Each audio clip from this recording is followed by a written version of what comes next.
Well, hello, everybody, and welcome to the Pastoral Thoughts Podcast. This is your host, Jack Young, and we have a special Father's Day edition today with my father, Tim Young. And so I'm glad to have Dad on the podcast, and we're going to discuss fatherhood. So, welcome, Dad. Thanks for being here. Well, delight for me, obviously, to be in my son's office and talking about Father's Day.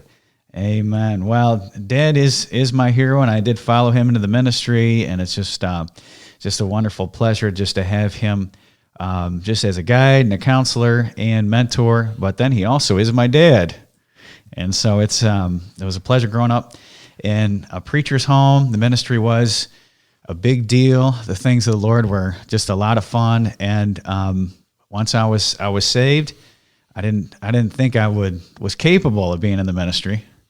But I was drawn to it. And so God does his equipping, he gives you the desire and gives you the equipping. But I did have my father to guide me and to lead me, to be example and a mentor, not only in my Christian life, but also into the pastorate. So I'm truly blessed in that way. And I believe now we're friends in the ministry. He's my mentor, but he also is my friend in the ministry. I appreciate that. So today, we're going to talk about fatherhood. Also talk about a father's legacy. And Dad brought with him in the office a write-up for would be his father's great-grandfather. Is that correct? Or is that his grandfather? So my grandfather's grandfather. Correct. It would have been a great-great-grandfather for myself. And this is the legacy of George Young. Dad's going to tell us about George Young. Well, let me just, before I actually read this resolution that was made by the church that he was a part of when he passed. When I got saved, I was almost 22 years of age, and I wrote a letter while I was attending Brockport State College, studying phys ed. I wrote a letter to my Aunt Ruth, my dad's sister. And I had newly been saved. I wrote her a letter and basically inquired as to whether she knew for sure if she died today, she'd go to heaven. I was a young Christian. I didn't know exactly what to put, but was hoping that she was a Christian. And my Aunt Ruth wrote me back a nice letter. She had been a school teacher. She'd retired, moved to Florida. She had taught in Penfield, I think her entire teaching career. And she wrote a letter and assured me that when she was, I think it was 14 years old or something, that she received Christ as her Savior. And in my letter, I'd inquired about her father, which would be my grandfather, as to whether she knew whether he was a Christian or not, because he had passed in 1961. And she wrote back in that letter, she said, "Oh, yes, your grandfather definitely knew the Lord." She said, "I still can remember his white head appear, looking over a Bible, reading it every single night," and she assured me that he definitely was a Christian. So that would be the son of the man I'm going to read this letter about, or this resolution about. George Young, which would be my great-grandfather, was born in 1846. And in 1920, which is 100 years ago, he passed away. And this church wrote this resolution concerning his death. And it says, "The resolutions on the death of George W. Young, Harrisburg, PA, April 23rd, 1920. To the session, your committee appointed to prepare a suitable resolution on the death of George W. Young submits the following. Whereas God in his wisdom has seen fit to call George W. Young in the midst of active service in the church on earth to the larger life in the church triumphant. Resolved that we hereby record our heartfelt appreciation of his invaluable service as a Christian man, his untiring efforts and loyalty as a teacher of the women's Bible class, which he organized, and his willingness and love to serve his master and his church in whatsoever way he was called. He was faithful in all things, and his faithfulness to duty is a shining example to us. We shall miss his earnest prayers at the midweek service as well as in the Sabbath school. We shall miss him at the preaching services from which he was rarely absent. His great love for the church in which he worked for over 30 years and of which he was a charter member, and his untiring interest in the saving of souls, together with his years of experience, made his counsel invaluable. He will be missed in every organization of the church, especially by the members of his class, which he was teaching at the time he was stricken with the illness that proved fatal 3 days later. We direct them for comfort in their loss to the God whom he loved and whom he served to the last. We feel that he has fought a good fight, he has finished the course, and kept the faith. Henceforth he has received the crown of righteousness, which the Lord, the righteous judge, shall give at that day. We feel his loss keenly, but we know his wish would be that we take up the work he so much loved with renewed vigor and be the same never-failing inspiration to officers, teachers, and scholars that he was. Therefore, be it resolved that the Calvary Church, the Calvary Sabbath School, and the Calvary Young People's Society of Christian Endeavor extend their sincere sympathy to the members of his family in their sadness, and be it further resolved that a copy of these resolutions be spread upon the proper records of the church, and that a copy be sent to the members of his family. I came across that when my mother gave me a family Bible. It has all the birth dates in it, or births and marriages and so forth. And there was a piece of paper folded up that had been typed out, 1920, which that was. And it was a blessing to come across that. Mm-hmm. That is a treasure. Yeah, it really is a treasure when you think about my great-grandfather. Now, my grandfather was born in 1878, which I knew for 10 years. Mm-hmm. And sadly, when you're 10 years old and younger, you have no idea about asking questions to those that gone on before you. So I wish I'd had an opportunity to have been thoughtful enough to ask him questions about his life. There are a few things I do know, but not much. Yeah. And you did not know that you had any saved relatives. You were the first one in your family saved. Right. And your parents got saved after you did. Right. So you made a discovery when you wrote to your aunt trying to lead her to the Lord. She was already saved, and then she pointed you to your great-grandfather. No, to my grandfather. To your grandfather, that he was saved. And so George Young had this great track record of this church. He was there for the preaching services. He was there on Wednesday night. They're going to miss his prayers. He taught in the Sabbath school faithfully, and then he died in the saddle serving the Lord. So he's stricken with an illness while he's teaching, and then 3 days later he dies. And so it's an amazing legacy, and you wonder if your salvation didn't come about through his prayers, just praying for his offspring. Right, yeah, who'd ever guess? And I think that the Lord allowed me to be knowledgeable about his experience through that piece of paper that's been kept in a family Bible, like forever. In fact, the family Bible I can't remember the date that's written in it, they took it down in Pennsylvania, down in Harrisburg, down to the county seat, and had a notary public sign it saying that the entries into that family Bible were legal document. So that is amazing. Yeah, it was interesting. A legally binding, documented, notarized family Bible. Right. Yes, that is amazing. And so our Christian heritage, it can be at least traced back to George Young. 1846. Yeah. And there's a strong possibility it goes on farther than that. Very strong possibility. Yeah, we don't know what influenced his life. Right. Exactly. And so it's a challenge, I think, for us today to leave a godly legacy. You don't know what he did for a living, do you? No, I have no idea. And it doesn't even matter. Right. That's you would rather have a legacy like that than him to have been a king. Right. 100 years ago, he died. And what we have in remembrance of him has to do with his relationship to the Lord. Testimony of his local New Testament church saying this was a faithful saint of God.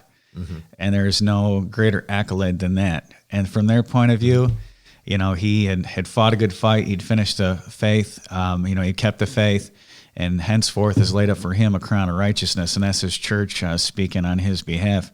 And so what greater legacy can you hope to leave? And so it's a challenge, I think, especially for this Father's Day weekend, as us as fathers to leave that godly legacy. And really, I've explained to church people before, a legacy is like when you get a deep snow and the first person through there leaves tracks for the second person to go, and the second person leaves a little bit deeper tracks, and then before you know it, you got a pathway for people to follow, and you can either bless the generations following you, or you can curse them. Exactly. Oh, yeah, absolutely. So you either leave a rut in the right direction or a rut in a bad direction. You leave a path, and someone can get off the path, but hey, at least there's a path. They know where to get back to. Yes, they have a path. They have a guiding star, guiding situation. And so my grandpa, your father, was a great man and very beloved by his family, great father figure, and a great husband to Grandma. He's very cherished. I mean, we grew up, all the cousins and all the family loved Grandpa very, very much. So he was a role model. He wasn't spiritual, wasn't saved till he was later in life. Right. And like anybody, in the 50s, 60s, 70s, you did belong to a church. You came out to a Lutheran church out here in Webster. And, and Aunt Wilma and Aunt Betty still go there. I can't remember what the name. Oh, yeah, Aunt Beth. Aunt Beth. Emmanuel Lutheran, right on Main Street there. That's kind of the church, we went to when I was a kid, and it was kind of unique. I hate to tell this on my folks, but they'd drop us off for Sunday school, and then they'd show up for church, because the kids. But my dad was born when my grandfather, John Young, my dad's name is Howard, he was born when my grandfather was, I think, 40 years old or so. So he kind of was obviously a late arrival. He had two older sisters. And my dad he remembers going to church all the time. In fact, he was critical of that idea. When he grew up, he was going to church all the time, every time the doors were open. And so I can remember after getting saved, him making mention that he knew what it was like to have to go to church was his mindset. And he didn't know the Lord until 2 years before he passed. He passed in 1989 and had an opportunity to lead him to Christ. But so he went to church, but he was not a saved man. Though I think that we learn by example more than we do by lessons or theory or philosophy. We learn by example. And so I think that my dad probably had a example in his father as far as family man, marriage, things on that nature. And I was a blessed individual to have a mom and dad. So there was a very Christian ethic in your home. Yes. They family culture, fidelity to the family, to the home. And incredibly enough, out of the five people, there were six, and one little Jackie, who I'm named after, Jack, the oldest, died tragically at 3 years old. No, he was not quite two. I think about 18 months. Mom and Dad were married in 18. Sorry about that, Ma. In 1940, November 2nd, 1940, in 1943, my dad went into the Navy, headed to the Pacific. While he was in boot camp down at the Finger Lakes Naval Training Center down there south of Geneva, they had a little boy. His name was John, and they affectionately called him Jackie. Oftentimes in that day, John's nickname, somebody was called John. Their nickname was normally Jack, like Jack Kennedy. And my mother was staying with her mother in Webster on North Avenue, just at the bottom quite to the bottom of the hill. And there was a family next door called Westfall, and they had a little goldfish pond. And my mother was watching my brother Jack. He was the oldest, obviously, of the family, because he was firstborn, I should say.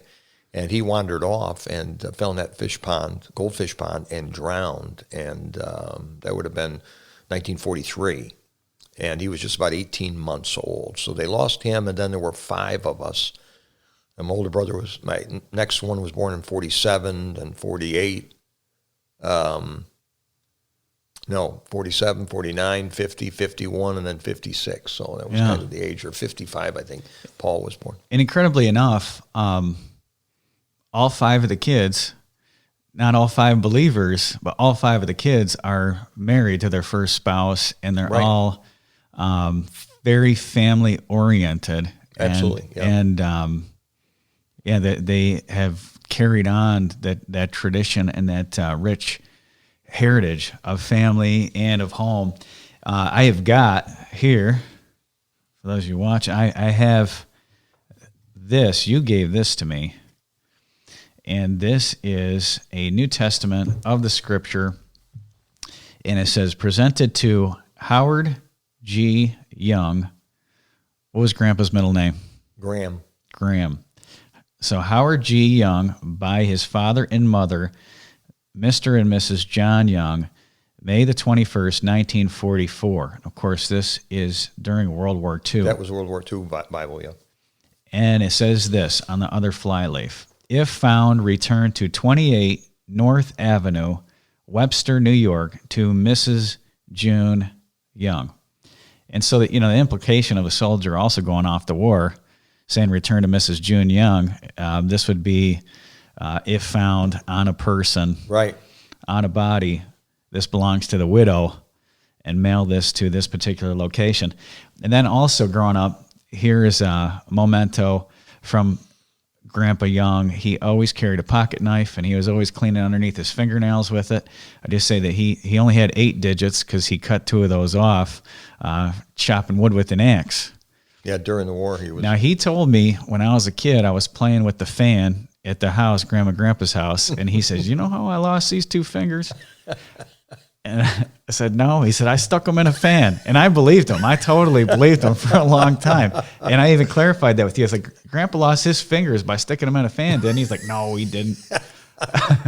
And so here's this knife that he constantly sharpened, and it's really whittled down to nothing. I keep this in my desk. Of course, it's a memento. I don't use this. I would never stick it in my pocket. About that time, it would fall out, and I would be crushed. Right. So it is a memento of Grandpa Young, something that's handed down that I can cherish his memory.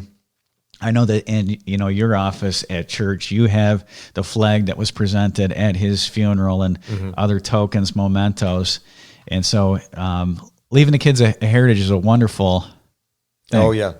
Well, it just like you just made mention of the fact, because of the setting of our home, it just was you learn by example more than you do. We go, point number 1, this is what you need to do as a father, point number 2. But if you live it, that's what they know. That's what they see. I think a lot of times dads fail by just assuming they tell their kids something, and as a result, they're going to implement it in their life. If you and I don't implement it in our life, it ain't going to happen. No. And what you put the emphasis on is what they think is important. Yeah. You can say that the Lord's important, and not portray that in your life. Or you think that church is a big deal, but if it's really not a big deal in your life, you don't put emphasis there. Your kids aren't going to think church is important. Your kids aren't going to think the Lord is important. And so whatever you put the emphasis on. Yeah. And even in my family, and again, as you'd made mention, that we didn't grow up in a born again home. We didn't grow up with a Bible reading or anything like that. We had Bibles we were given at some time in our life from church and so forth. But we did so much together as a family. My dad and mom had a philosophy. I remember hearing it once, and it said, if we can't do it with our kids, we don't do it. And I can still remember, even as a junior age, like 8, 9, 10 years old, my dad had opportunities to go hunting. Back then, we hunted in the Adirondacks because there weren't hardly any deer in the southern tier, if any. And people find that amazing now. But, 60 years ago, there weren't many. And so we'd go to the Adirondacks, and we'd go up there and camp and hunt with, 3 boys, then 4 boys, making all kinds of noise. But we'd stay in a tent, snowing, cold. And so we just grew up doing those things with our dad, and he, just lived it with us. And so, and in hindsight, as a hunter, there ain't no way in the world you're going to see a thing traipsing around with 5 people, boys picking up sticks and stepping on stuff and throwing stones. Always you might as well be you might as well be snipe hunting. And Grandpa could have left you all at home and went and tried to get himself a deer for real. Yeah, he could have gone, and he always had invitations. People wanted him to go hunting, but he never did. I don't remember him ever going with other men to go hunting. He always took us boys with us. And so, I mean, whether it's fishing, I remember he worked a job, and on Wednesday afternoon he had off, and so every Wednesday of the world in the summer, we'd end up going down to Sodus Bay and fishing by the old cold trestle, and we'd fish, and there was 4 boys and my dad, so 5 of us in a little 14-foot aluminum boat with a 3-horse motor on it, peeling around. But I mean, that's what we did, and that's why I think in our family, that's what we did, you and Andrew and I, as far as whether it's hunting or fishing or, whatever. It was just something you did in the long run. In that generation, the greatest generation understood the concept of loyalty and fidelity.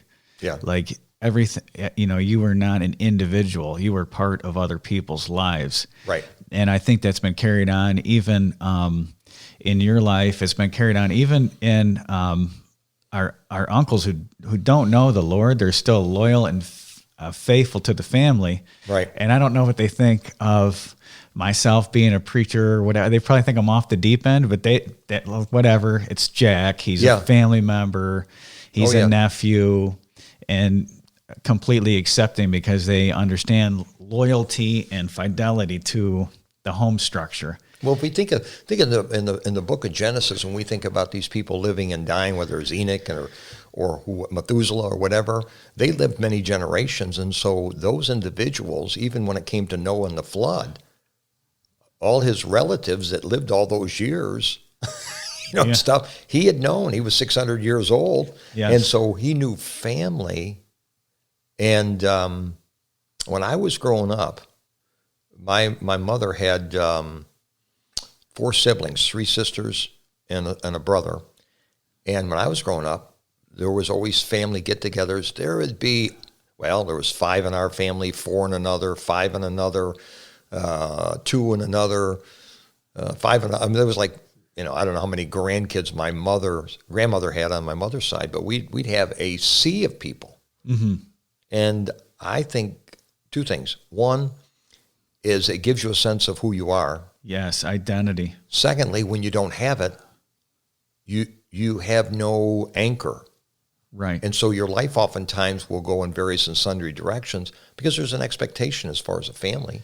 Absolutely. And I can think of, my move here, this was an answer to prayer, but one of the biggest reasons is that, my kids are going to be 25 minutes, 30 minutes away from grandparents and then all the family, where most families today, especially in our country, families have to move so often because of jobs, and families are spread out over the continent. And I do feel sorry for children who don't understand the family. They don't have the aunts, they don't have the uncles, they don't have grandparents close by, they don't have the cousins. There isn't that sense of grounding and stability. Now, the advantage, though, that a people in church have is it can fill in that by being close to a church. Absolutely. People that travel, have to move because of job and so forth. I think it's a tragedy. But obviously it's a reality. It's like when people moved west, as far as, when they settled our nation. Or immigrated here. The thing is the church is that, and I don't want to say a second family. It probably has a greater influence on us than even our own family does in the long run, because we spend so much time. And that's why those people that are seniors in a church family, those people that are young adults, those people that are teenagers, they don't realize that they have an influence on others there.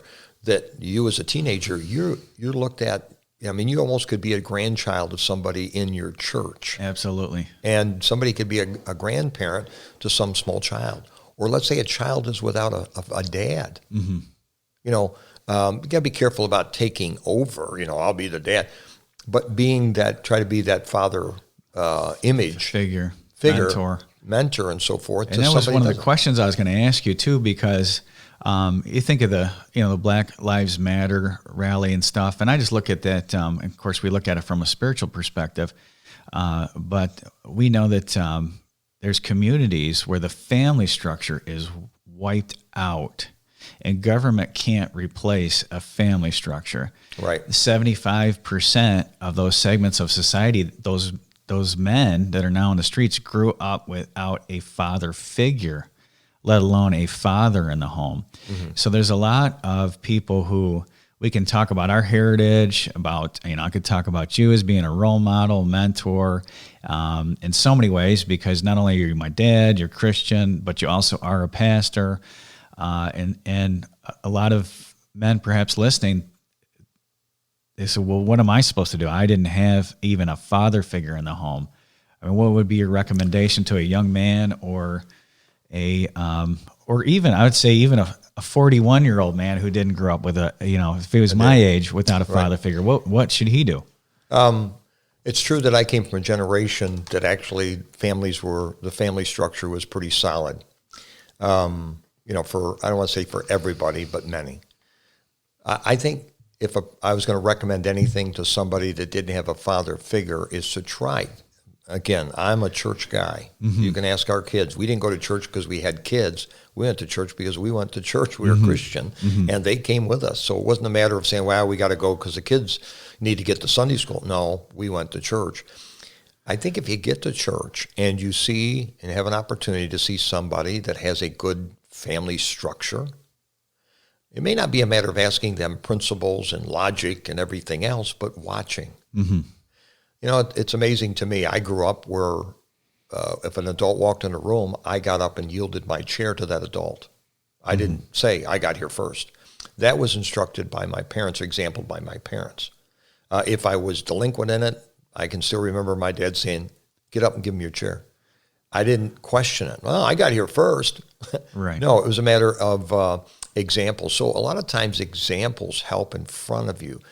A man comes to church with his family and helps his wife get the kids down to the classrooms. He's the leader of the home as far as spiritually, rather than letting the wife take over. I think that's critical. It's caught rather than taught. Yeah, exactly. Yeah, you can. I mean, I've sat, and you have as a pastor, and talked about his family structure, and this is what needs to be done. And I can appreciate the principles, but if they don't see it, right, they don't know what it is. They don't know how it's supposed to act. Because they're going to fall back always on the example they had, which they didn't have. And now it's whatever I feel like doing. She can open her own door. Yeah, and I like to say that, in my life I've been associated with the best people in the world and continue to be, because they're God's people and they have the Holy Spirit inside of them. And, you soon are or will be the people that you hang around. And so hang around, if you want a good marriage, hang around people that have good marriages. If you want to be a good father, hang around good fathers. So you don't have an example, you find somebody who is a good father, who has done it, and just spend time with them. So, yeah, definitely. So growing up, what's some of your favorite memories? Because you look back in childhood, and there's different highlights. And yeah, I don't know if everybody feels the same way I do. Now looking back, I didn't value what I did experience growing up, and now I look back and say, I was really blessed. And it wasn't that we had things. I was a kid like other people saying, boy, I wish, our family had this, or wish we had a swimming pool, or, we never got to go there or whatever. But honestly, I lived a wonderful childhood with parents that we did a lot of things, didn't spend a lot of money or have a lot of money. I wore hand-me-down clothes. I'm just glad I had some older brothers rather than just one older sister.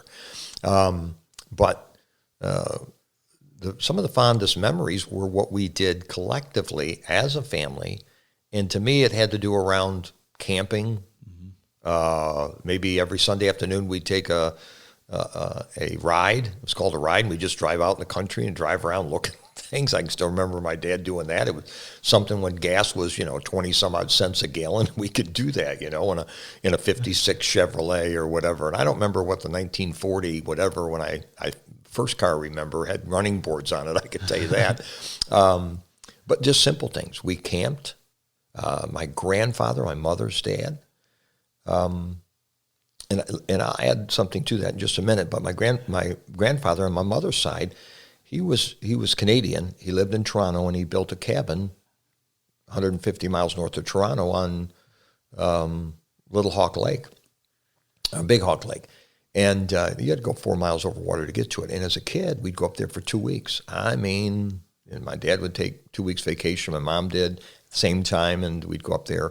And those are some of the greatest memories I had to do around family, period. Yeah. And but I mentioned my mother. She had a rough childhood. At 12 years old, her dad had left her mom. My grandfather left his wife, and they divorced, and my grandmother raised 5 kids. Well, my mother was 12 at the time, and my mother was born in 1921. She still lives. She's 98 years old, be 99 November 27th. Good shape. I'm still afraid of her.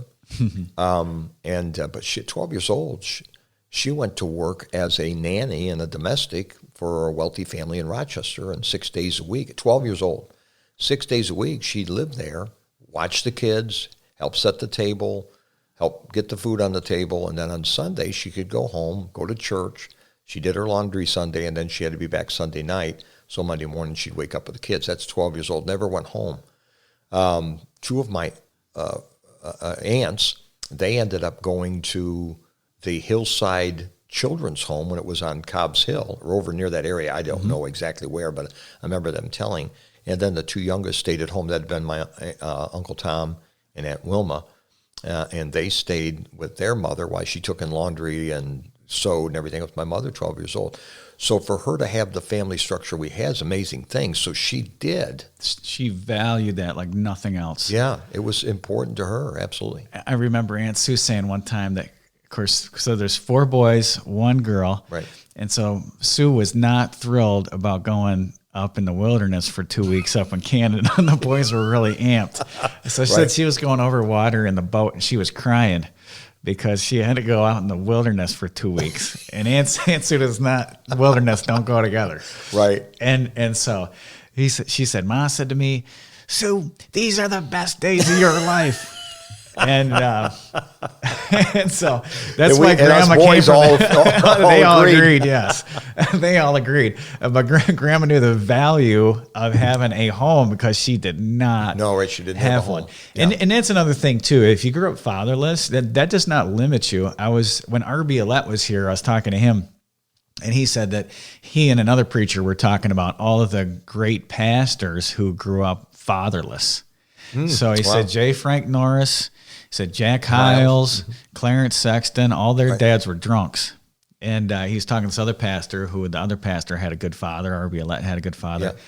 And he said, I guess we're just doomed to being average pastors because we had good fathers. That's true. And so I think if you didn't grow up in a good home, you can actually end up being a better parent and also a better spouse, because we might rest on our laurels thinking we know how to do this. We know how to...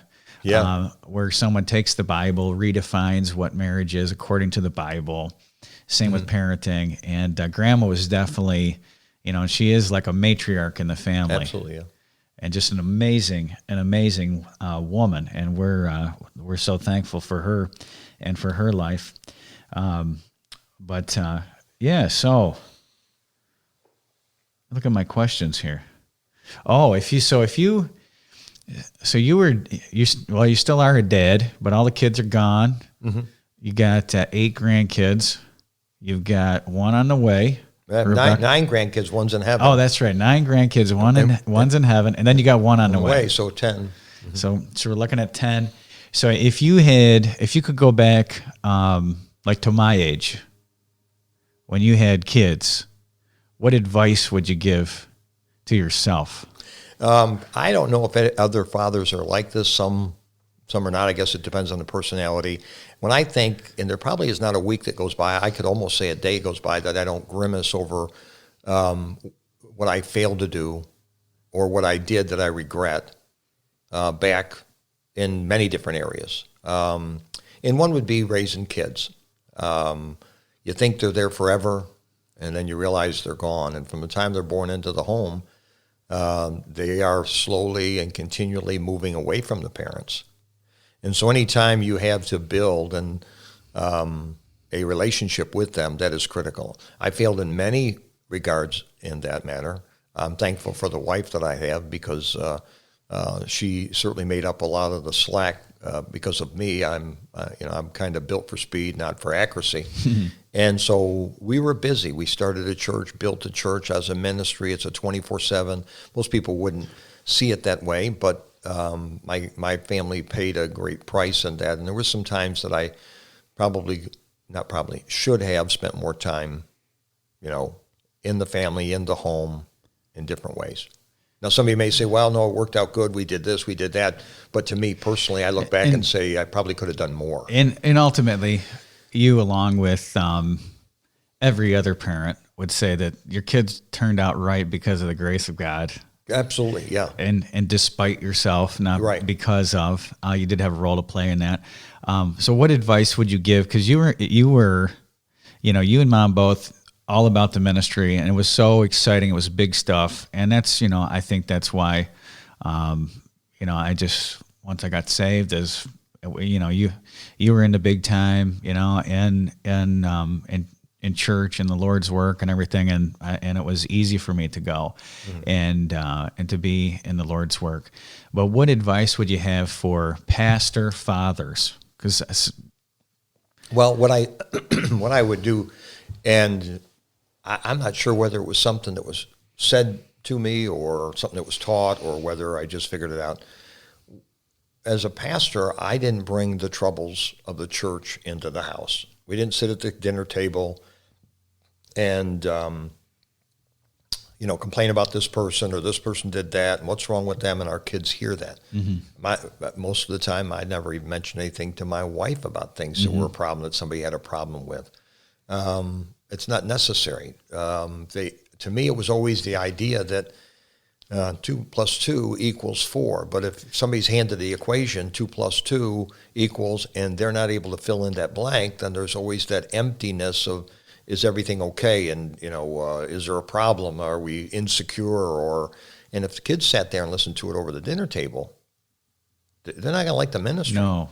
Because they're going to start disliking people and start drawing opinions towards people. But I think that would probably be the thing I'd recommend to pastors. It's don't make the issue. Don't bring it home. Don't bring it home. You don't need to. And even your wife, she's not your assistant pastor. No, right. And she anytime you find a difficulty, she's, as a helpmate, is trying to help the situation. But she can't help something where she can't. Right.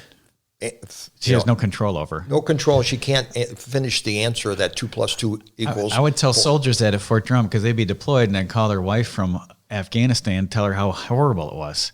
Yeah. And I'd tell them before, do not call your wife and tell her how bad it is. Tell her everything's wonderful. I don't care what's going on, how bad it is, because there's nothing she can do about it. And ministry, and you are fighting spiritual warfare, but if she can't do anything about it, why stress her out? And then why stress your kids out? And then if you hear anything from, your own example of how wonderful your home was growing up, is that you didn't have a lot of money, but what you did have, what your parents provided for you, was security in a stable environment and just joy of being together. Right. And so what is priceless in the home really essentially costs you nothing. Absolutely. Yeah, that's so true. And I just add to your point about the thing of bringing something home. I just finished reading a book called Tap Code about a man who was shot down over North Vietnam. His last name is Harris, Smitty they called him, but he wrote the first letter he got to his wife after several months of being incarcerated, obviously as a POW. And he said, hey, I'm doing fine, got good nourishing food, get a chance to exercise, and that was totally opposite of what he was experiencing, the torture and everything else, because he didn't want to leave her with the idea that how horrible things were. So it concurs with what you're saying, is that bringing that stuff into the house. Yeah, I have another story. It's a Navy SEAL over one of the first ones into Iraq.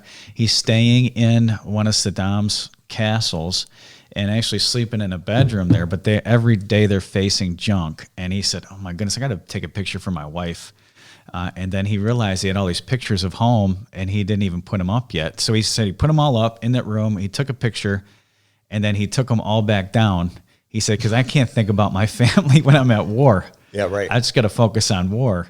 And so, yeah, you should separate your family. I think if you're a pastor, just from any trouble, maybe in the ministry, put it out of your mind when you get home.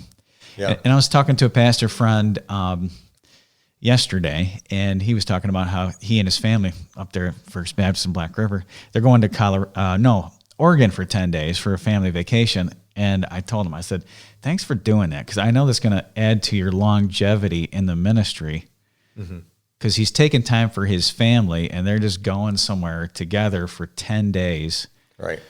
Where a lot of times we think as a pastor we're indispensable, and then once your kids grow up, they hate church, they hate the ministry. Because you're a stranger because you were never part of their life. When we started the church in 1980, for 5 years, we never took a vacation because I didn't think it could live without us. Yeah. And then we took 2 weeks to Wisconsin.